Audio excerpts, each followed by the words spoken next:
Oi, pessoal, tudo bem? Estamos de volta aqui com o Prosa com Bertaglia. E essa prosa está ficando muito interessante, muito bacana.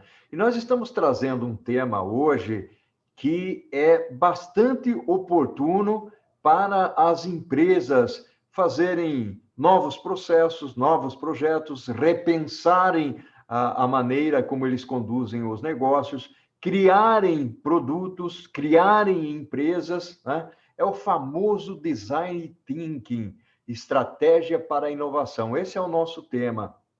E antes de entrar a fundo no tema, eu vou fazer uma solicitação para vocês aí. Se inscrevam no canal. O canal está ficando interessante. E mais interessante ainda, porque aqui nós tratamos de temas diferentes e temas que são importantes para o dia a dia do profissional, do estudante ou daquele que está buscando um conhecimento, ampliar, expandir o conhecimento.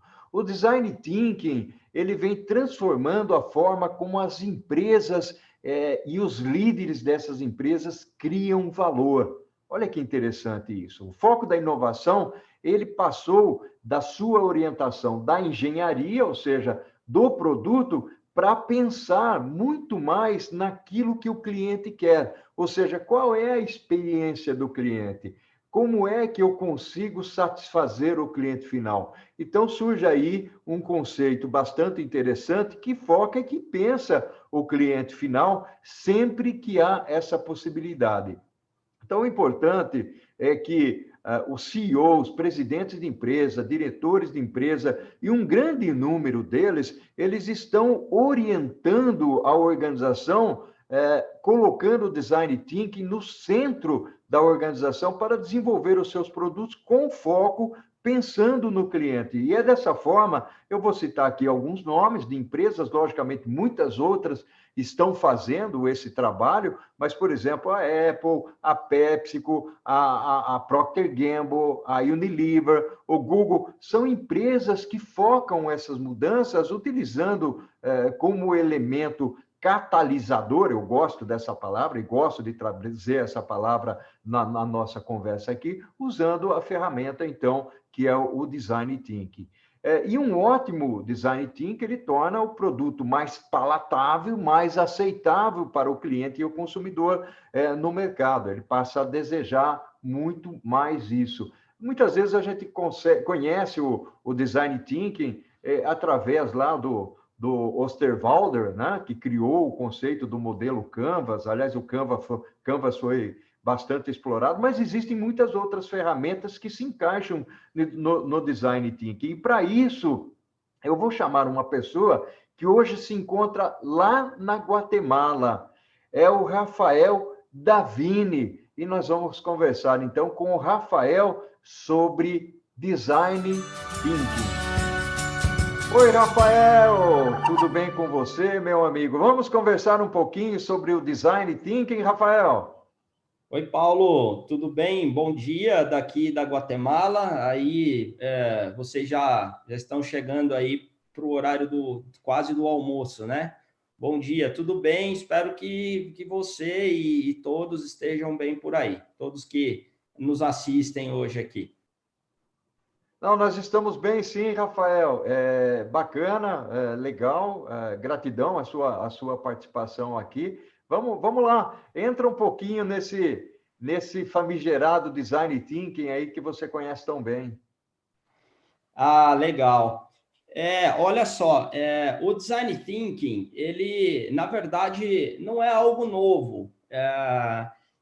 A gente encontra referências, né, sobre a palavra já há muitos anos. Eu diria que há mais de duas, há quase 3 décadas. E, obviamente, que ele tem o seu fio condutor vindo do design, né? Vindo do design industrial, do design de produto, do próprio design gráfico. E justamente a gente usa, né, muitas vezes o termo pensamento de design para ser ou nos referirmos ao design thinking. Mas o design thinking, na verdade, hoje ele precisa ser encarado como uma forma de pensar, né? Nós chamamos aí no termo em inglês de mindset, uma forma de pensamento. Essa forma de pensamento vem acompanhada de processos bem definidos e vem acompanhado também de ferramentas que nós utilizamos dentro de cada fase do processo. Só para a gente deixar claro que o processo, ele pode, ou o número de fases do processo pode variar de autor para autor, literatura para literatura. A gente trabalha aqui na FNO com um processo de 7 fases, tá? Entendimento do problema, observação, a fase de ressignificação ou ponto de vista, ideação, prototipação, teste e iteração. Então, essas são as 7 fases. Agora, mais do que uma forma de pensar, um processo que é movido também por meio de ferramentas, o design thinking ele vem se transformando, e aí eu acho que é a fase mais moderna do design thinking, né, em uma cultura, em uma habilidade de gestão. Então, como a gente tem falado muito na questão das soft skills, né, eu entendo, a literatura tem trazido autores novos, né, tem trazido muito essa questão da visão do design thinking como uma habilidade dos gestores aí, do futuro, vamos chamar assim, tá? Eu acho interessante trazer também, de uma maneira resumida, o porquê que o design thinking ele é rico, quando a gente, de maneira correta, facilitado de maneira correta, alinhado com o briefing do trabalho, ele promove um impacto tão grande. O seu processo, ele é, na verdade, colocado dentro de uma estrutura que a gente chama de um duplo diamante, tá? Esse duplo diamante é bem simples de entender. A gente literalmente precisa visualizar 2 diamantes, duas formas geométricas em formato de diamante, uma ao lado da outra.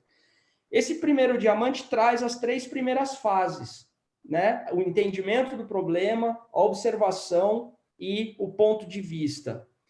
E o porquê do formato do diamante? Porque justamente ele traz a ideia da divergência e da convergência. Então, pessoas dentro dos 2 diamantes conseguem divergir e conseguem convergir. E isso é o que também traz uma riqueza muito grande quando a gente utiliza o design thinking. O mesmo passa no segundo diamante. Então, eu também tenho a divergência de pensamento e logo depois a convergência para fazer as outras 3 fases, que é a ideação, a prototipação e os testes de protótipos que a gente produz quando utiliza o design thinking. Outros pontos que a gente precisa trazer, que são muito importantes, é que quando a gente entra no universo do design thinking, as pessoas que serão envolvidas, né, nesse processo, e aí a gente vai falar um pouquinho mais sobre como ancorar, né, o design thinking nas organizações, elas precisam entender que é necessário uma mudança na forma de pensar. E essa mudança na forma de pensar, ela não precisa e não vai ser milagrosa. Não é uma chave que você tem em um determinado dia a forma de pensar X e no outro dia você muda para a forma de pensar Y. Não. Ela precisa entender aonde são ancorados os mindsets, ou seja, aonde ela precisa se preocupar em mudar a sua forma de pensar. Então, a gente tem alguns pontos que eu acho que é importante a gente trazer aqui, né? Estar aberta à diversidade, mudar a forma de pensar em relação a explorar problemas. Um outro ponto que é importante é como enxergar de uma maneira diferente a colaboração, como entender e mudar a perspectiva de entregas centradas nas pessoas e aí automaticamente entregas mais empáticas, como de fato explorar a criatividade, como mudar o caminho do pensamento. E aí, quando eu falo, né, em caminho do pensamento, é que as pessoas precisam entender que, no início, talvez as coisas não precisam ancorar em certezas absolutas e premissas. Como prototipar? As pessoas têm muita dificuldade em prototipar, as pessoas têm muita facilidade em falar ideias, compartilhar ideias, mas elas não conseguem tornar aquela fala em algo tangível para ser testado de maneira rápida, né? E eu acho que o mais importante nessa mudança, né, de maneira de pensar, precisa também estar incluído a aceitação do que a gente chama da falha. E o design thinking, por que ele é interessante? Porque justamente a gente cria uma condição exploratória que certamente vai atravessar momentos de insucesso, mas que isso vai acontecer de maneira rápida. Então, tão logo a gente entregue um protótipo, a gente já consegue testar esse protótipo, entender faz sentido ou não faz sentido, pivotamos ou avançamos. Um outro ponto que apoia muito essa cultura da falha e que traz um pouco mais de segurança para as pessoas é que, como o design thinking ele é muito rico quando a gente fala em geração de ideias e, consequentemente, eu posso entender que eu vou ter mais protótipos para que eu possa testar, parte desses insumos terão sucesso, parte a gente vai descartar. Uhum. Então, como é muita coisa, obviamente, algumas vão falhar e muitas a gente vai avançar para outras fases para, de fato, utilizar como guia nos projetos que a gente trabalha. Então, isso é um apanhado geral da forma com que as pessoas precisam encarar as diferentes premissas do ponto de vista do pensamento, para desromper e conseguir, de fato, iniciar o ancoramento do design thinking dentro das organizações. Ok. Rafael, fantástico. Você deu uma varrida bastante interessante. Algumas palavras, para mim, foram marcantes, principalmente quando você fala em criatividade, fala em processos, fala em trazer soluções, olhar os problemas, entender a situação dos processos e tudo mais, né? Veja você, por incrível que pareça, nós estamos aqui, né, evoluindo dentro desse nosso prosa com o Bertaglia, e o primeiro tempo do nosso jogo aqui, né, o meu cronômetro aqui já está dizendo, Paulo, hora de ir para o segundo, né, para o segundo tempo. Então, vamos fazer o seguinte, Rafael, vamos fazer um break aqui, né, vamos tomar uma aguinha, um cafezinho aí, e eu gostaria de explorar contigo um outro tema, aliás, vários temas, né? Primeiro como é que a liderança das empresas olham para esse lado do design thinking e, ao mesmo tempo, como é que a gente implanta, porque você disse que tem uma mudança de mentalidade, né? Um grau de diferenciação da cultural, de comportamento, mindset, você usou a palavra mindset, inclusive. Vamos explorar isso no segundo tempo? Claro que sim. Olá, Rafael! Que legal, que bacana falar um pouquinho sobre o Design Thinking. Você sabe que eu fiz um curso há muitos anos atrás com o pessoal do Rio de Janeiro. Não vou recordar o nome agora, mas na realidade, o curso era sobre Canvas Business Model, né? Ou seja, era muito mais voltado para o modelo de negócios Canvas, e eu achei extremamente interessante, muito bacana realmente, mas baseado aí naquilo que foi criado pelo Alexander Osterwalder, que é o suíço, né, que eu conheci, inclusive, né, tive o prazer de conhecer muito rapidamente, logicamente que ele virou um astro aí, principalmente quando ele criou o conceito. Mas você havia tocado ali no primeiro tempo do nosso bate-papo aqui, do Prosa, sobre alguns elementos de criatividade, né? E a dúvida, às vezes, que eu tenho é a seguinte, como é que os líderes encaram esse tipo de coisa? E quando eu falo líder, não necessariamente ele precisa ser o diretor da empresa, ou um empreendedor numa startup, ou mesmo um gerente de armazém, um coordenador de armazém que queira evoluir para esse sentido. Dá uma dica para a gente, o Rafael, de como nós podemos evoluir, principalmente na implantação dessa cultura do design thinking, né? Legal, essa pergunta ela é sempre uma pergunta que traz muitas oportunidades de esclarecimento e de provocação também, né? O Design Thinking ele tem as bases, né, dele de trabalho focadas na empatia, na colaboração e na experimentação, tá? E eu percebo, sinto que as organizações, de uma maneira geral, quando elas ainda não têm o DNA do pensamento de design, é sim uma grande luta para que o processo seja iniciado. Não é nada impossível, ao contrário, é totalmente realista, mas sim exige um esforço, porque elas têm um foco muito grande na linearidade da operação que elas mantêm diariamente, né?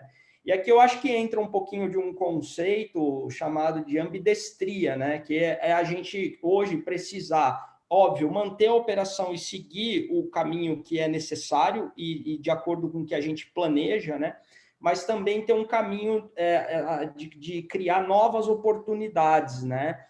Nas quais eu preciso considerar colocar uma tecnologia, eu preciso considerar trabalhar com um mindset ágil como design thinking ou outro, enfim. Acho que esse é o grande X da questão, principalmente quando nós falamos de organizações maiores. Então, eu percebo, existem alguns trabalhos publicados recentemente por uma escola chamada HPI, e eles trazem um aumento, né, não somente da aceitação do design thinking como estratégia, mas também da implementação por parte de líderes dentro das organizações. Então, de uma maneira analítica, te respondendo, isso vem aumentando, tá? Isso digamos, cientificamente comprovado por meio de trabalhos feitos e publicados aí na literatura. Na prática, obviamente, esse processo ele demanda alguns pontos, né? E aí a gente chama de roda da implementação do design thinking, né? Então, o primeiro ponto que a gente precisa entender é qual o propósito da organização quando ela pensa em implementar a cultura do design thinking. Ela precisa alinhar isso com a visão e com a estratégia, né? Então, não adianta a organização... Não adianta a organização, por exemplo, olha, acordar dizendo, a partir de hoje sou uma organização que tem a base no pensamento de design. Provavelmente não vai funcionar. Precisa, sim, alinhar com a visão e com a estratégia. E aí a gente traz aquela velha história do propósito, né? E aí, uma dica que eu dou aqui é assim, a maior parte das organizações sempre busca como propósito, de fato, começar a fazer as entregas realmente centrada nas pessoas, tá? Um segundo ponto de implementação é cuidar de recursos e de treinamento, tá? Então, precisa, sim, as organizações entenderem que vai haver a necessidade de alguns recursos e de treinamentos que tenham relação com esse tema. Um terceiro ponto é a organização encarar isso como um novo modelo de negócio para a própria organização gerar lucro ali dentro, né? Então, um exemplo, as organizações que implementam áreas de design thinking como parte da estratégia, muitas vezes elas começam a vender esse serviço, não só internamente, para os diferentes ou para as diferentes áreas da organização, mas também para clientes, porque sabem o poder que isso tem enquanto negócio, tá? Inclusive, eu penso que olhar o design thinking como uma oportunidade de negócio é uma forte oportunidade de ancorar o design thinking dentro da organização, tá? Um outro ponto importantíssimo é a questão de espaços físicos e time. Hoje, claramente, a gente atravessa a pandemia e sabe da limitação de contato que as pessoas têm e sabe que o design thinking ele é colaborativo. Mas nós temos já uma infinidade de ferramentas e ambientes digitais que nos permitem o mesmo nível, o mesmo grau, a mesma oportunidade de conexão que o ambiente físico. Então, isso não é uma limitação, ao contrário, tá? A gente tem feito alguns trabalhos com organizações e de maneira totalmente online e funciona muito bem. Mas quando a gente fala em espaço físico, tem uma frase que eu acho bem bacana, que é: a criatividade segue os contextos. E aí já fica claro que a gente precisa preparar todo o contexto para que a criatividade possa emergir através ou por meio da inteligência coletiva. Um outro ponto para a implementação: áreas de aplicação. Tá? Eu preciso, obviamente, determinar qual seria, de repente, a área onde tudo começaria, tá? A área de marketing é uma boa área de TI é uma boa área de vendas é uma boa área de recursos humanos, logística, uma excelente área, né? O futuro aí eu vejo como o futuro dos negócios aí, eu diria o presente e o futuro dos negócios, então faz total sentido, né? O design thinking na área de logística é extremamente necessário, né? Processos e práticas que você vai adotar também faz parte da implementação e alinhar tudo isso com a cultura, a liderança e a comunicação dentro da organização, tá? Então, é preciso comunicar muito bem tudo isso dentro da organização, porque é a comunicação recorrente que impacta na cultura e que transforma a cultura. E, finalmente, Paulo, para a gente terminar o lance da implementação, quando uma organização implementa o design thinking, ela precisa reavaliar as métricas, tá? As métricas analíticas, as métricas lineares que normalmente as organizações utilizam para medir logros, para medir conquistas, elas já não são mais as mais adequadas, tá? Okay. Então, precisa haver uma redefinição de mensuração do impacto do design thinking dentro da organização como um todo, tá? Então, essa seria uma roda de implementação do design thinking dentro de uma organização. Muito bacana, eu gostei muito na realidade, dessa história que você conta em relação à implantação. Uma das dúvidas que eu tenho porque, na realidade, quando a gente fala de design thinking, né, Rafael, ele muda um pouco a perspectiva, até porque você estava falando de mindset, né? Ou seja, ele muda a perspectiva da pessoa, da forma como ele vê o problema, da forma como ele vê a situação, e muda o enfoque. A minha pergunta para você, que tem trabalhado com grandes organizações aqui do Brasil e aí também aí na América Central, né, principalmente Guatemala, qual se é que pode se chamar dessa forma, qual é a principal resistência, porque existe o aspecto confiança nesse processo todo, né? Mas qual é a principal resistência ou dificuldade que os líderes ou as pessoas têm para adotar, ainda que esteja difundido, você já falou isso, já está bastante difundido em algumas organizações, mas qual é a dificuldade de adotar o princípio do design thinking nas organizações, o Rafael? Legal. Eu entendo e percebo que essas dificuldades, elas estão, na verdade, espalhadas dentro, digamos, dessa roda de implementação que eu te comentei, né?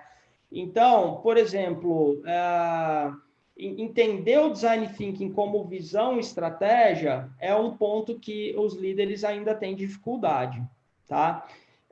Mudar forma de mensurar resultados é outro ponto. Na verdade, as pessoas não sabem como fazer isso. Elas não entendem que, por exemplo, o número o número de unidades vendidas de um produto, quando a gente começa a trabalhar com a cultura do design thinking, talvez precise não deixar de ser mensurado, mas ser mensurado em paralelo com, por exemplo, a recorrência de compra do produto ou a satisfação do cliente em relação àquele novo produto que foi feito já com uma pegada mais de human-centered design. Então, essas métricas também, elas trazem dificuldade para as pessoas conseguirem se abrir ao design thinking.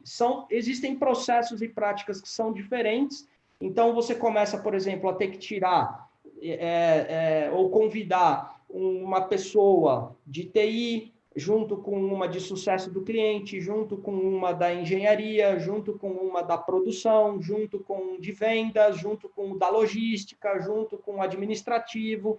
E isso, para as empresas, ainda não é muito tranquilo de acontecer. As empresas ainda trabalham muito dentro das áreas, né? Muito dentro dos silos ali, né?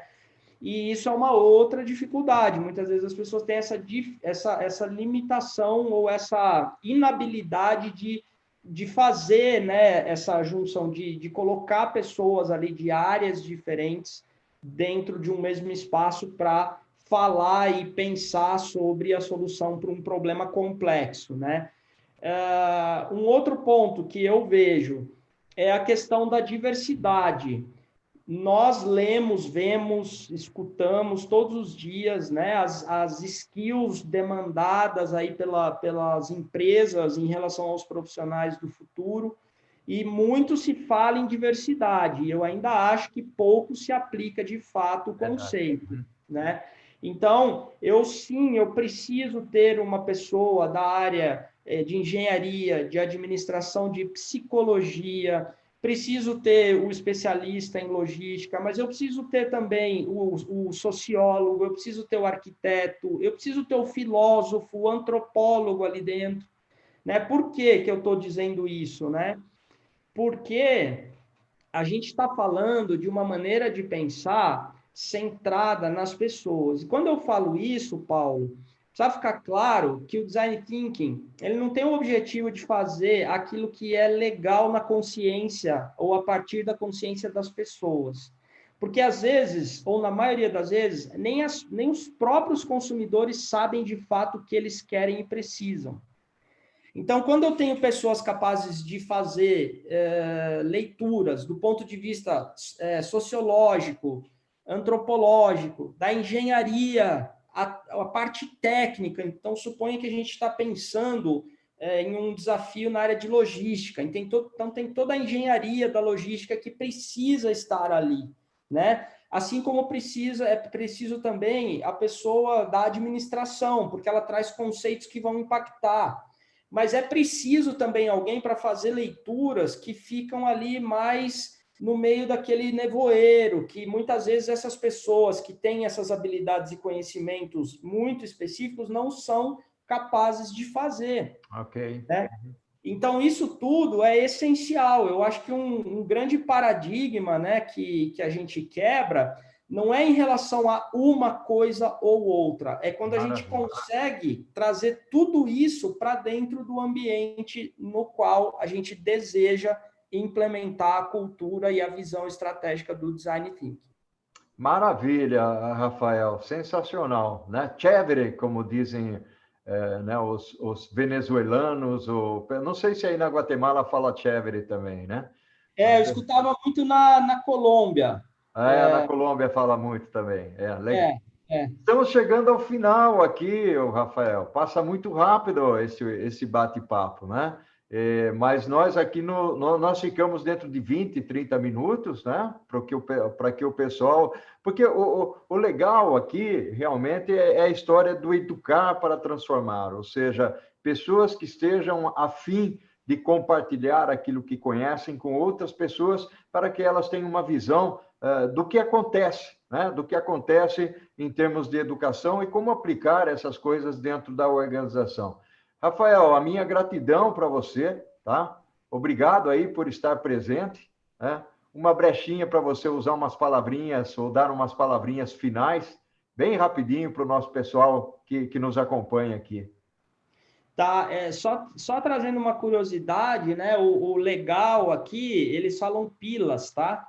aqui na Guatemala eles usam muito a expressão pilas. Então, só para você colocar aí também junto no teu arsenal de vocabulários aí. Eu quero te agradecer a oportunidade de conversar com você. Eu acho que, para mim, o mais importante é isso, né? Eu também adoro compartilhar conhecimento. Me coloco à disposição aí dos seus espectadores, ouvintes, seguidores, amigos e etc., né?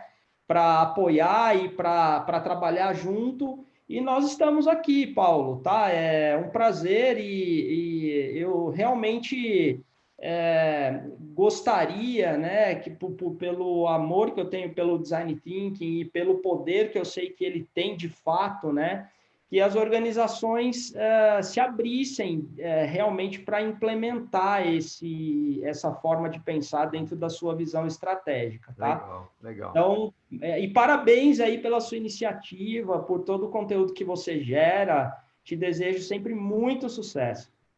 Gratidão, Rafael. Um abraço virtual para você, tá? Um abração, Daqui do Brasil para Guatemala, né? E ao infinito e além, né? Aquilo que nós fazemos em vida ecoa na eternidade. Um abração para você.